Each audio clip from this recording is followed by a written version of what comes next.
Voici la première d'une série de 3 courtes séquences vidéo réalisées par le Centre pour les droits économiques et sociaux sur les rapports entre la politique budgétaire et les droits humains dans le contexte du Covid-19. Cette première vidéo présente les politiques budgétaires. Elle vous sera utile si ce sujet ne vous est pas familier ou si vous souhaitez un bref rappel des principaux éléments de la politique budgétaire.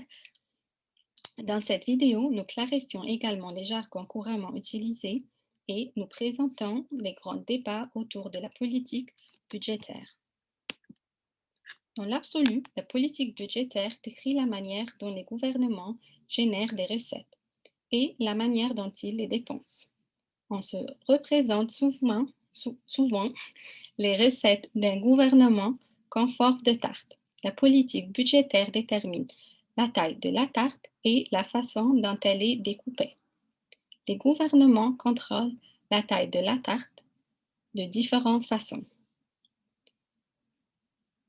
Les deux grandes façons sont que les gouvernements collectent des fonds, surtout grâce à la perception des impôts, mais aussi par l'intermédiaire des redevances et des amendes, des bénéfices des entreprises publiques, de l'aide extérieure et de diverses autres sources.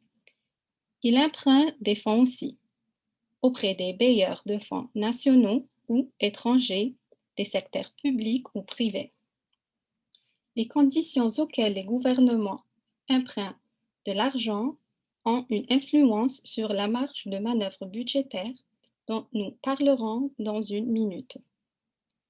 Les choix que les gouvernements font en matière de politique budgétaire influencent l'économie, les niveaux d'emploi, les taux d'inflation et la croissance de d'IB, etc.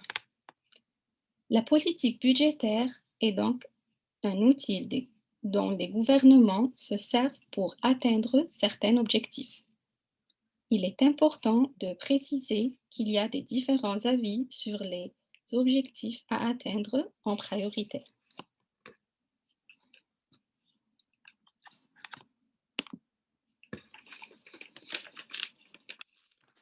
Le budget d'un gouvernement est le document le plus important de la politique budgétaire.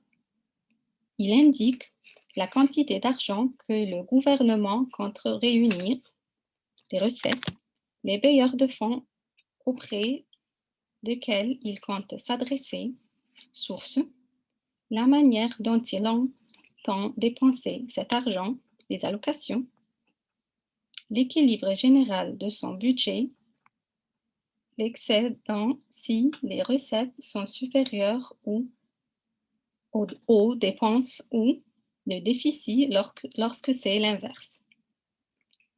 Les militants qui désirent influencer ces décisions budgétaires doivent savoir que plusieurs étapes entrent en jeu dans ce processus et qu'il existe donc plusieurs points d'entrée pour intervenir dans le débat des politiques budgétaires, comme c'est présenté sur ce schéma réalisé par le IBP.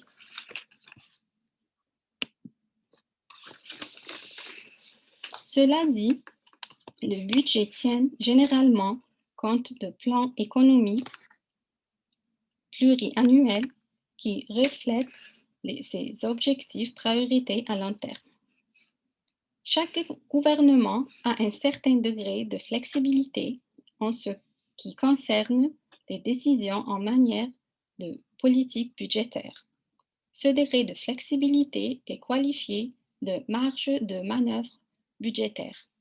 Il existe différentes définitions de ce concept, mais fondamentalement, la marge de manœuvre budgétaire désigne l'idée selon laquelle les décisions en matière de politique budgétaire ne doivent pas mettre en péril la stabilité économique d'un pays.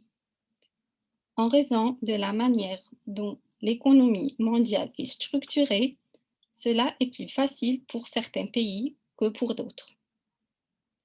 Ce schéma essaie d'illustrer certaines manières dans lesquelles la marge de manœuvre politique d'un pays peut être rétrécie. La partie à gauche du schéma énumère les facteurs susceptibles de restreindre la marge de manœuvre budgétaire. Il s'agit notamment des conditions économiques qui sont prises en considération dans des indicateurs comme les ratios d'endettement et les taux de change de devis. La partie à droite du schéma présente certains acteurs clés qui exercent une influence sur ces facteurs. Comme vous pouvez le constater, il s'agit en grande partie des acteurs internationaux.